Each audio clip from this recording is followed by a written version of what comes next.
Long green pepper. Woo! Wow. Woo! Do you want to give a shout out? What part of the Philippines you're from?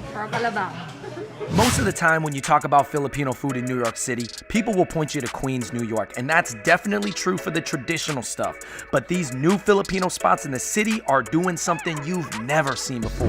What's going on, everybody? Welcome to a very special Filipino episode of Fun Bros Food. Woo! Today we are exploring the future of Filipino cuisine in America through New York, and with us we got Ryan Benson, the half Filipino. What's up, guys? Long time no see. We are in the Lower East Side, which is not historically known for Filipino food, but there is something that has been very special happening over the past couple years. Basically, every type of cuisine you could think of, they have it right here. The Lower East Side really is almost like a micro United Nations when it comes to food. For years now, we have been covering Filipino food on our channel, all different types, from the fast food to the traditional food. But now we gotta cover this next generation. These are the type of spots that do appeal to Filipino Americans, you know, especially the hip ones, but also appeal to the traditional Filipinos as well. 2021, the future of Filipino food. What's our first spot, Benson? All right, guys, so we're going to our friend Aris's new spot here in LES, Chismis.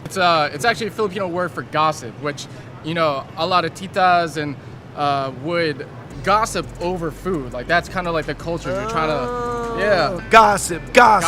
Did you see who Ryan brought back to the family dinner last week?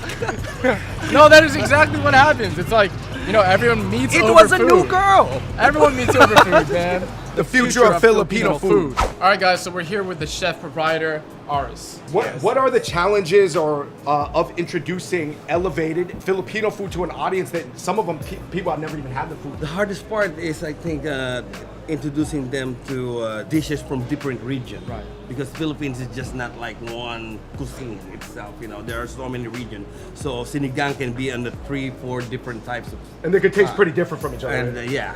Chismis. Let's go to Chismis and then talk about some chismis. Let's head in, man. I'm excited. Come in inside. All right, everybody, big shout out to our sponsor today, Bright Cellars. They are a fine wine service that is pairing you with wines from across the world based off of a really quick online survey, and they're delivering them straight to your doorstep. It's like having a personal expert wine matchmaker. This is great for people who know nothing about wine and want to learn, and also wine drinkers who know what they like. I just started drinking wine this past year, and I realized I like fruity, bright wines in either red or white. And for watching our video, they're giving you, our viewers, 50% off your first 6-bottle box of wine. If you click on my link down below, 50% off, that is half off. That is enough to make you consider almost anything. Each box comes with wine education so you know where it comes from, what temp to serve it at, suggested pairings, basically all the info you need to impress your friends or a date. I love how you can get educated so quickly about wines. I'm not a som yet, but at least maybe I could have a convo about it.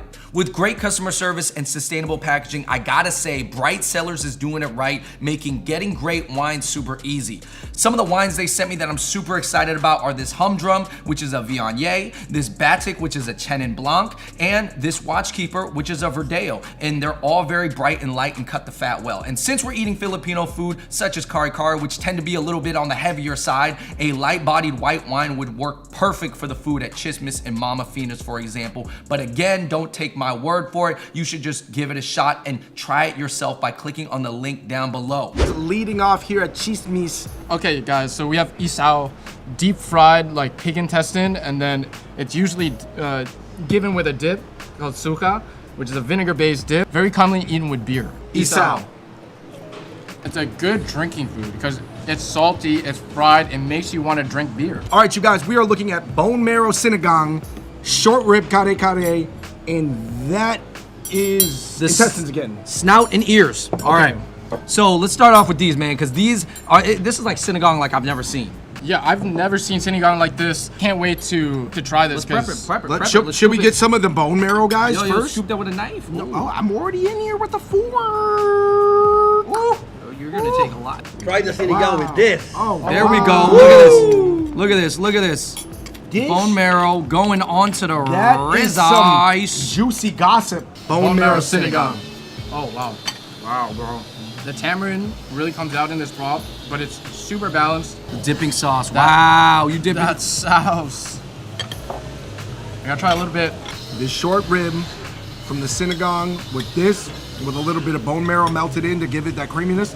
5 out of 5, hands down. I'm not saying that just to say it. That's a 5 out of 5. I mean, Wow. Banger. Yo, that was so good. That How was was it? Ryan said it was better than his mom's. It was better than Did I beat your mom? You did. I beat You beat your mom. Sorry, mom. Yeah, sorry, Mom. I mean, listen, my mom's sinigang is amazing, but this, it just takes it to the next level. Woo! Wow. Woo! Oh no! We're moving on. Ryan, to reference, you had a funny moment in another video with the bagaon in the sense of you like a lot. I like a lot in it. It's like how my aunt used to make it for me. It was her favorite dish growing up. And guys, it's been portioned out already, so this is how you're supposed to eat it. Yeah, you guys gotta get messy. Come on, man. It's still Filipino food, right? We can still right. get messy right now, right? right. We still got our hands dirty. That's right. Short rib kare kare. Oh my god. It's unbelievable. The best kare kare I have ever had.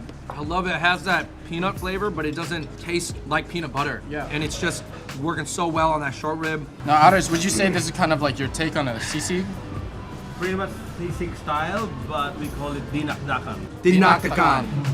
Hey, this is Ilocano food, guys. Oh my god. Wow, I love that. For me, I'm going with the bone marrow sinigang for me. See, the kare kare is the best kare kare I've had, but this dinakdakan is out of this world. I gotta roll with the Nocticon and then the kare kare tied for my favorite, man. Aris, I gotta say, man, I think Chismis is setting a new standard for new Filipino restaurants, man. Thank you. Oh my goodness. Thank you for having us here. And you guys, we are continuing on our new Filipino Food Crawl 2021, hosted by Ryan Benson. All right, you guys, next up on our modern Filipino food crawl through the LES East Village is Mama Fina's. Ryan, where we at? So Mama Fina's is known as the House of Sisig. They've been serving up different varieties of sisig since they've opened in New Jersey in 2004. Like the demographic here is a lot of students, locals, family. Like my mom knows Mama Fina's back in Jersey. We're gonna try different types of sisig. Okay, so you're here. What do you think about all the different varieties of sisig that they have here? Is that traditional? Is that something you might find in the Philippines? You'll probably find something, but because this one is mostly catered to the New Yorker taste. So, but this is the closest that you can get in terms of like sisig and all that. So, especially like the boneless sisig or the pork, those are like, yeah. What is your favorite sisig? For me, I'd go with the bangus. Yes. Oh, what do you want to give a shout out? What part of the Philippines you're from? From Calabang. All right, you guys, we are here at Mama Fina's. So we have the sisig pusit, which is the squid sisig. Sisig what? Pusit. Okay. Yeah. Yeah? Yeah. Yeah, I'm 15. You're gonna make that joke, huh? As you guys know, sisig is usually used from like leftover parts. It kind of originated from a Navy base in the Philippines because they were able to get pig heads for basically free. Here we have laing, which is shredded taro leaves with, it usually has coconut influence in it, and then we have the crispy fried galanga, which is like baby crabs. Is it interesting to see these things represented in Manhattan? Yeah, I think it's really cool, and it kind of speaks to how diverse like the cuisine, the Filipino cuisine can be. And you know, to that note, like everywhere that we've been going here today, like there's been a different crowd of Filipinos coming in and out. Sagot gulaman, which is gulamon, which is like the Filipino version of like boba. Squid sisig. Wow. It's got this really cool crunch to it. I might personally like that better than the pork one. So if you guys look really closely, you can see the little pieces of squid right there. That's the tentacle that's usually like kind of purple or dark colored. And it's really fried to a crisp. So this is the crispiest squid I've ever had. Laing. This is like the Filipino collard greens. That's good lying. Wow. Mama Fina's would be more your traditional fare, and I think that's why you see a little bit more people from back home here in Mama Fina's. And obviously they put a little bit of a twist on it by making it like squid, but everything else is pretty much traditional. Crispy galanga. AKA fried crabs. But this is really good. It goes super well with that vinegar-based sauce. I mean, you can't go wrong. The food here's been The food at Mama Fina's is good. it's really good, and I mean they've really upheld the standards that I remember back in Jersey. This drink is very sweet. It almost tastes like a sugarcane drink. Super well with all this fried food. Kind of helps cut through that fried like fattiness a little bit.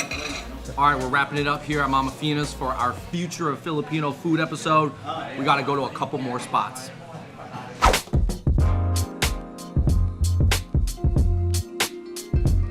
All right, you guys, we are on the world famous McDougal Street right now. There's a ton of ethnic street foods, comedy clubs, the comedy sellers here, and of course, what are we in front of? So we're right here in front of Mighty Bowls, where they put a modern fusion twist on Filipino rice bowls. Right, they kind of do Pan-Asian flavors as well, right? Yeah. I think it's really cool what they're doing here. They're making it in bowl form. That's great for lunchtime. It delivers great. And I will say this, based on the current and immediate demographic of the street, I would not expect a Filipino-owned bowl spot to be on McDougal. Shout out to them, opening during the pandemic for delivery. We did order from them several times.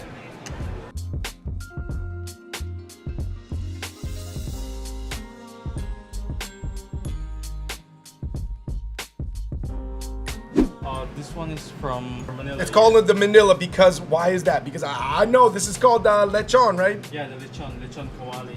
All right, you guys, we are doing what this bowl spot allows you to do. We're on one of the liveliest streets in New York City right now, McDougal, having a lechon kawali in a bowl. Yeah, man, so we're eating this real New York style. We're walking, we're talking, we're working right now. So we got the lechon kawali, the Manila bowl right here with poached egg, some crispy garlic, and also some bok choy.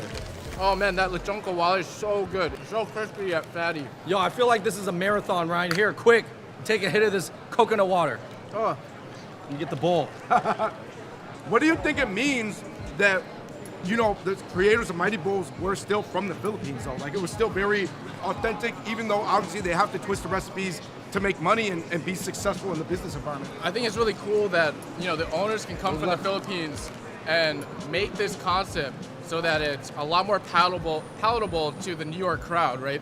Because everybody eats like rice bowls out here, but nobody really sees the Filipino rice bowl in that game. It's almost like Panda Express-izing Filipino food, which despite how long Filipinos have been in America, has yet to happen, right? Yeah, man, but it's kind of put a little bit of an elevated twist on it. Obviously, you're not getting the food quality of a Panda Express. You're still getting real, like, well-cooked pork belly lechon kawali. No, Panda still could be good. Honestly, that is one of the best quick Asian bowls I've ever had before. It was from Mighty Bowls, Filipino-owned, McDougal Street. One of the craziest streets really in New York in a ecology way. You know, by doing this video, that people will come and support Mighty Bowls a little bit more and try out this new way to do Filipino on the go. Filipino bowls. On to the next spot. Okay, now we're here at our last spot, Cabecera on Allen Street. This spot is really like a Filipino hub of culture, food, desserts. They have hot food as well. Oh man, this place is like known for serving merienda type snacks, really elevated desserts and slushies and drinks here. And you know what they do that is similar to our last video in LA's historic Filipino town is sometimes, not today, they have almost that dollar hit style of Filipino barbecue skewers. So Yeah. on Saturdays and Sundays, they have a pop-up here that comes in and they do the barbecue right outside. Guys, come check it out. The food is unreal. The dessert trend has been on the rise, and this place does dessert right. Let's check it out, Cabecera.